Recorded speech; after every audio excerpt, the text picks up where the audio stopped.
নমস্কার বন্ধুরা, এই বাংলা নলের সাথে আপনাদেরকে স্বাগত। বন্ধুরা, সারা পৃথিবীতে যতবার বিশ্বযুদ্ধ বেঁধেছে, সেই বিশ্বযুদ্ধ শুরু হয়েছে অত্যন্ত ছোট ছোট দেশের মধ্যে সংঘর্ষের মাধ্যমে। তারপর সেই ছোট ছোট দেশগুলির মধ্যে শুরু হওয়া যুদ্ধ ধীরে ধীরে সারা পৃথিবীতে ছড়িয়ে পড়েছে। ইরান, ইসরায়েল এবং আমেরিকার মধ্যে যে যুদ্ধটি চলছে, সেই ক্ষেত্রেও তাই হতে চলেছে। ইয়েমেনের হুতি বিদ্রোহীরাও অফিসিয়ালি এই যুদ্ধে অংশগ্রহণ করার কথা ঘোষণা করে দিয়েছে, আর তার সঙ্গে সঙ্গে ইসরায়েলের ওপর প্রথম হামলা শুরু করে দেওয়া হয়েছে।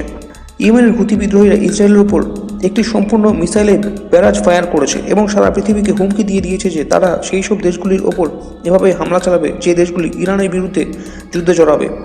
আর এটি আমেরিকা এবং ইসরায়েলের জন্য একটি বিরাট বড় বিপদের সংকেত, কারণ এতদিন পর্যন্ত ইস্টার্ন সাইড, যেদিকে ইরান অবস্থিত, শুধুমাত্র সেদিক থেকে হামলা চলছিল, আর সেই জন্য সমস্ত এয়ার ডিফেন্স সিস্টেমগুলি ইরান থেকে আসা মিসাইল এবং ড্রোনগুলিকে মেরে নামাচ্ছিল।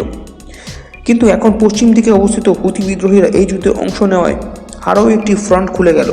ফলে আমেরিকা এবং ইসরায়েলকে পূর্ব এবং পশ্চিম দিক থেকে আসা মিসাইল এবং ড্রোনকে প্রতিহত করার জন্য এয়ার ডিফেন্স সিস্টেমের সংখ্যা আরও বাড়াতে হবে, কারণ হুতি বিদ্রোহীরা এই যুদ্ধে অংশগ্রহণ করার ফলে মিসাইল এবং ড্রোনের সংখ্যাও বাড়বে, আর তাতে আমেরিকা এবং ইসরায়েলের এয়ার ডিফেন্স সিস্টেমগুলির শত্রুপক্ষের তরফ থেকে আসা মিসাইল এবং ড্রোনকে ইন্টারসেপ্ট করার ক্ষেত্রে ফেলিওর হওয়ার চান্সও অনেক বাড়বে, আর তা আমেরিকা এবং ইসরায়েলের জন্য একটি বিরাট বড় চিন্তার কারণ। আর শুধু আমেরিকা এবং ইসরায়েলের জন্যই নয়, আরব দেশগুলির জন্য এটি একটি বিরাট বড় চিন্তার কারণ, কারণ হুতি বিদ্রোহীদের উৎপত্তি হয়েছে আরব দেশগুলির বিরুদ্ধে যুদ্ধ করার জন্য। 2015 সাল থেকেই হুতি বিদ্রোহীরা আরব দেশগুলির বিরুদ্ধে লড়ে আসছে। আর আপনারা যেন অবাক হবেন যে 2015 সালে সৌদি, ইউএই, মিশর, কুয়েত এই দেশগুলি তাদের সেনাবাহিনীকে একত্রিত করে পাকিস্তান থেকে সেনা নিয়ে এসে ইয়েমেন হুতি বিদ্রোহীদের উপর হামলা শুরু করে, কিন্তু আজ পর্যন্ত তারা হুতি বিদ্রোহীদেরকে হারাতে পারেনি।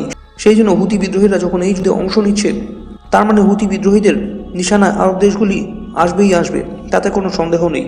আর তাহলে এই যুদ্ধ আরও ভয়ানক রূপ নেবে, কারণ এই যুদ্ধে হুতি বিদ্রোহীদের এন্ট্রিটিকে ছোট করে দেখার কিছু নেই।